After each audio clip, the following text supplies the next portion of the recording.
विधि। सूर्य षष्ठी महात्माएं। भगवान सूर्य, जिन्हें आदित्य भी कहा जाता है, वास्तव में एकमात्र प्रत्यक्ष देवता है। इनकी रोशनी से ही प्रकृति में जीवन चक्र चलता है। इनकी किरणों से ही धरती में प्राण का संचार होता है और फल, फूल, अनाज, अन्न और शुक्र का निर्माण होता है। यही वर्षा का आकर्षण करते हैं और ऋतु चक्र को चलाते हैं। भगवान सूर्य की इस अपार कृपा के लिए श्रद्धा पूर्वक समर्पण और पूजा उनके प्रति कृतज्ञता को दर्शाता है।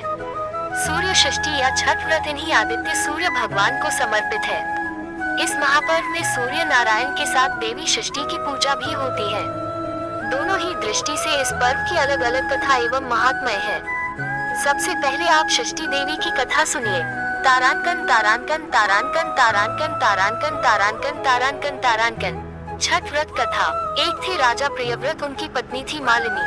राजा रानी निसंतान होने से बहुत दुखी थे।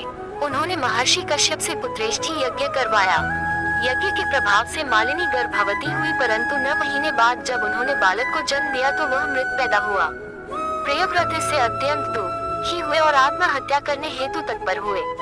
प्रियव्रत जैसे ही आत्महत्या करने वाले थे, उसी समय एक देवी वहां प्रकट हुई। देवी ने कहा, प्रियव्रत, मैं षष्ठी देवी हूँ। मेरी पूजा आराधना से पुत्र की प्राप्ति होती है। मैं सभी प्रकार की मनोकामना पूर्ण करने वाली हूँ। अतः तुम मेरी पूजा करो, तुम्हें पुत्र रत्न की प्राप्ति होगी।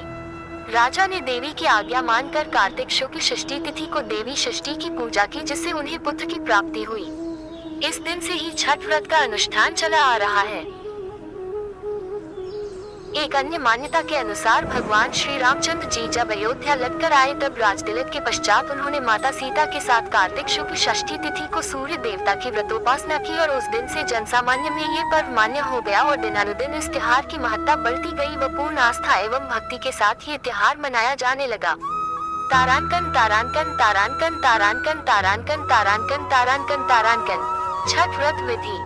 इस त्योहार को बिहार, झारखंड, उत्तर प्रदेश एवं भारत के पड़ोसी देश नेपाल में हर्षोल्लास एवं नियम निष्ठा के साथ मनाया जाता है। इस त्योहार की यहाँ बड़ी मान्यता है। इस महापर्व में देवी षष्ठी माता एवं भगवान सूर्य को प्रसन्न करने के लिए स्त्री और पुरुष दोनों ही व्रत रखते हैं। व्रत 4 दिनों का होता है। पहले दिन यानी चतुर्थी को आत्मशुद्धि हेतु व्रत करने वाले केवल अरवा खाते हैं, यानी शुद्ध आहार लेते हैं।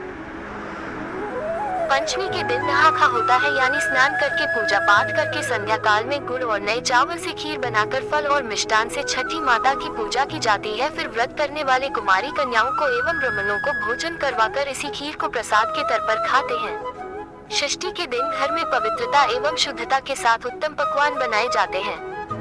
संध्या के समय पकवानों को बड़े बड़े बांस के डालों में भरकर जलाशय के निकट यानी नदी, तालाब, सरोवर पर ले जाया जाता है। इन जलाशयों में ईख का घर बनाकर उन पर दिया जलाया जाता है। व्रत करने वाले जल में स्नान कर इन डालों को उठाकर डूबते सूर्य एवं षष्ठी माता को आर्घ्य देते हैं।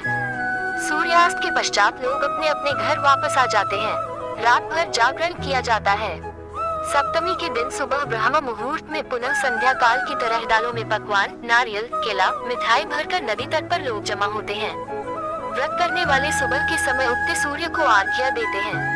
अंकुरित चना हाथ में लेकर षष्ठी व्रत की कथा कही और सुनी जाती है। कथा के बाद प्रसाद वितरण किया जाता है और फिर सभी अपने अपने घर लौटाते हैं। व्रत करने वाले इस दिन पलायन करते हैं। इस पर्व के विषय में मान्यता यह है कि जो भी षष्ठी माता और सूर्य देव से इस दिन मांगा जाता है, वह मुराद पूरी होती है। इस अवसर पर मुराद पूरी होने पर बहुत से लोग सूर्य देव को दंडवत प्रणाम करते हैं। सूर्य को दंडवत प्रणाम करने का व्रत बहुत ही कठिन होता है। लोग अपने घर में कुल देवी या देवता को प्रणाम कर नदी तक दंड देते हुए जाते हैं। दंड की प्रक्रिया इस प्रकार से है। पहले सीधे खड़े होकर सूर्य देव को प्रणाम किया जाता है। फिर पेट की ओर से जमीन पर लेटकर दाहिने हाथ से जमीन पर एक रेखा खींची जाती है। यही प्रक्रिया नदी तक पहुंचने तक बार बार दोहराई जाती है।